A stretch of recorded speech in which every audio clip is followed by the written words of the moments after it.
ਇਹ ਜਿੱਥੇ ਨਬੀ ਦਾ ਮਿਲਾਦ ਹੋਵੇ, ਇਮਾਮ ਹੁਸੈਨ ਦੀ ਮਜਲਿਸ ਹੋਵੇ, ਕਿਸੇ ਪੀਰ ਦਾ ਉਰਸ ਹੋਵੇ, ਮੈਨੂੰ ਇਹ ਨਹੀਂ ਪਤਾ ਕਿ ਜਿੰਨਿਆਂ ਲੋਕਾਂ ਵੱਡੇ ਵੱਡੇ ਲੋਕ ਨੇ, ਨਬੀ ਪਾਕ ਦਾ ਮਿਲਾਦ ਹੁੰਦਾ, ਇਮਾਮ ਹੁਸੈਨ ਅਸਲਮ ਵੱਡੇ ਲੋਕ ਨੇ, ਜਿਹੜੇ ਪੀਰਾਂ ਦੇ ਉਰਸ ਹੁੰਦੇ ਨੇ ਵੱਡੇ, ਮੈਨੂੰ ਨਹੀਂ ਪਤਾ ਵੀ ਇਹਨਾਂ ਸਾਰਿਆਂ ਨੂੰ ਚਣੇ ਕਿਉਂ ਪਸੰਦ ਸਨ।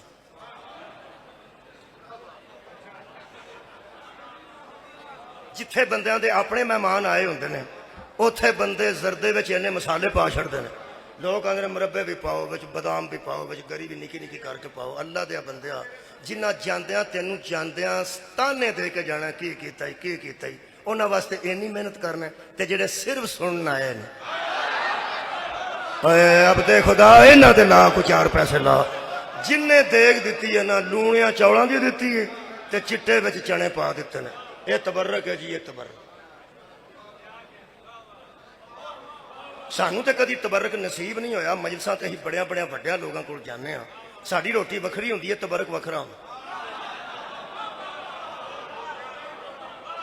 ਮੈਂ ਤੇ ਜਿਹੜਾ ਤਜਰਬਾ ਕੀਤਾ ਨਾ ਜੀ, ਸਾਡੀ ਜਿਹੜੀ ਰੋਟੀ ਹੁੰਦੀ ਹੈ ਨਾ ਮੌਲੀਆਂ ਜ਼ਾਕਰਾਂ ਦੀ, ਉਹ ਵੱਖਰੇ ਘਰ ਹੁੰਦੀ ਹੈ, ਵੱਖਰੇ ਕਮਰੇ 'ਚ ਹੁੰਦੀ ਹੈ, ਵੱਖਰੀ ਪਈ ਹੁੰਦੀ ਹੈ। ਤੇ ਇੱਕ ਦਫਾ ਤੇ ਮੈਂ ਬੈਠਾ ਸਾਂ, ਨਾਲ ਹੋਰ ਵੀ 2 ਜ਼ਾਕਰ ਬੈਠੇ ਸਨ। ਤੇ ਇੱਕ ਬੰਦਾ ਆਇਆ ਤੇ ਉਹ ਕਹਿਣ ਲੱਗਾ ਭਾਈ ਜੀ ਰੋਟੀ ਖਾਣੀ। ਉਹ ਬਾਨੀ ਕੋਲ ਖਲੋਤਾ ਸੀ, ਉਹ ਅੰਦਰ ਵੜਨ ਲੱਗਾ। ਉਹ ਸਾਕਿਆ ਨਹੀਂ ਨਹੀਂ ਨਹੀਂ, ਇੱਥੇ ਬੰਦਿਆਂ ਦੀ ਰੋਟੀ ਇੱਥੇ ਨਹੀਂ। ਉਦੋਂ ਮੈਨੂੰ ਹਿਸਾਬ ਲੱਗਾ ਵੀ ਇਹ ਬਾਨੀ ਸਾਨੂੰ ਬੰਦਾ ਵੀ ਨਹੀਂ ਜੇ ਸਮਝਦਾ। ਉਹਨਾਂ ਆਖਿਆ ਇੱਥੇ ਨਹੀਂ, ਬੰਦਿਆਂ ਦੀ ਰੋਟੀ ਇੱਥੇ ਨਹੀਂ, ਤਬਰਕ ਉਧਰ ਹੈ। ਲੋ ਜੀ ਸਾਡਾ ਵੀ ਨਸੀਬ ਵੇਖ ਲਓ, ਜੇ ਅਸੀਂ ਕੋਈ 4 ਪੈਸੇ ਲੈ ਜਾਂਦੇ ਹਾਂ ਨਾ ਤੇ ਤਬਰਕ ਸਾਡੇ ਨਸੀਬ ਨਹੀਂ ਹੁੰਦਾ।